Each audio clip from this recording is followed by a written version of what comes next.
New seeds flying overhead, all around me, and even through. Seeds that sprang from another time, another thought, another reality. Catch their flighty whisperings, listen to their windblown stories. Wonder where they're off to. I wonder where they're going. Furrowed field of my mind, seedbed of my body. From whence did I spring, and what field will I sow?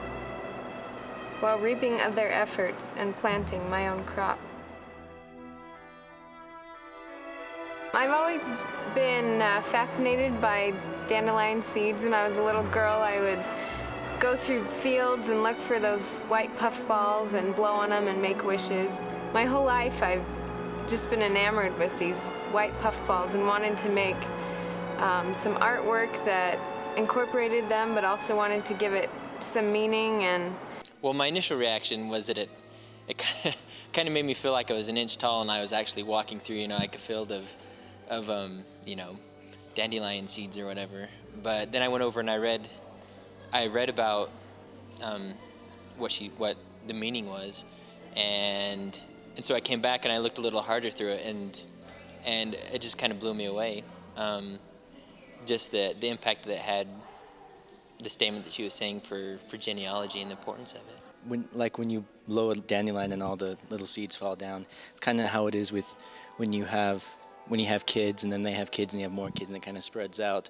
And so kind of in that same sense, it makes you think of all your ancestors and then your posterity that you will have individually, and what kind of effect that you will have on them and your ancestors have had on you.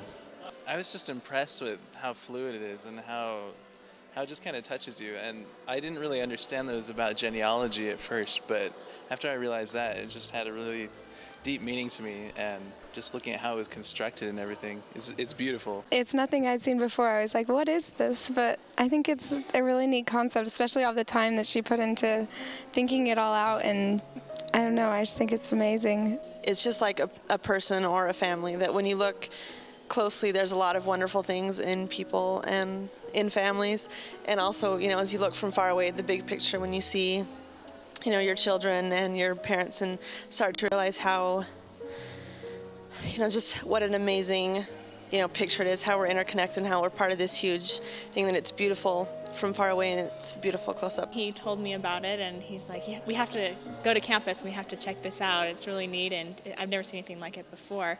So we decided to head to campus, and I walked up and it was totally different than what I expected, but very realistic. I love the feet. The feet is what draws me in to make it real life and make it real. And also the genealogy sheets and the pedigree charts and the pictures that are also on the petals themselves. When I came to BYU, I started doing a lot of family history work and genealogy.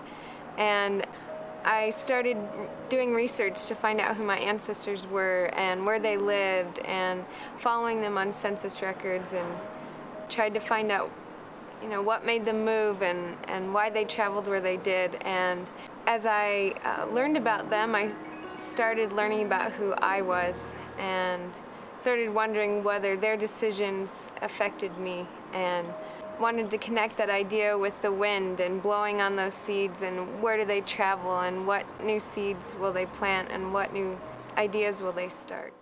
When I first saw it, I was really impressed because I had seen it in the shop, and I was just amazed at the vision that she had, because I definitely never would have been able to see it how she had it. I just saw the feet, and then she had sketches of what she wanted the dandelion part to be like, but I was amazed at how it came together. It was just beautiful. It just looked pretty to me. It looked really pretty, it looked delicate, it looked simple but elegant, and I really liked the way that it also, the lighting on the floor, you can see the flowers on the floor as well. I felt a shrinking feeling as I came down the stairs. Each step I took, I shrunk maybe a foot. By the time I got down here, I felt like I was in, like the grass when I was a wee spot in my mom's imagination. Looking up and seeing these dandelions floating around, I thought, wow, this is what it's like to be an ant. Looking up at the sky and seeing what's happening. Then I got a real fear that somebody's going to step on me.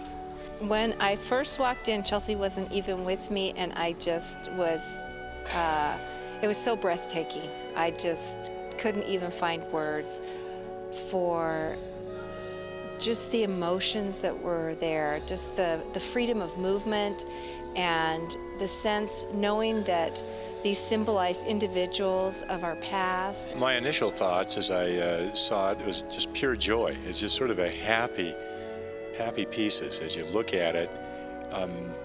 We reflected upon the fact that, you know, they're like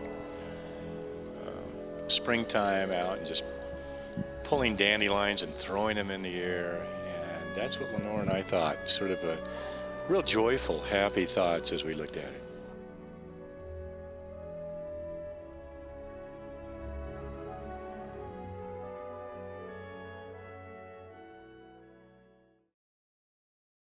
But there's a real tendency to want to reach up and grab one of those little feet and kind of tickle it, you know, maybe pull it down a little bit, see what happens.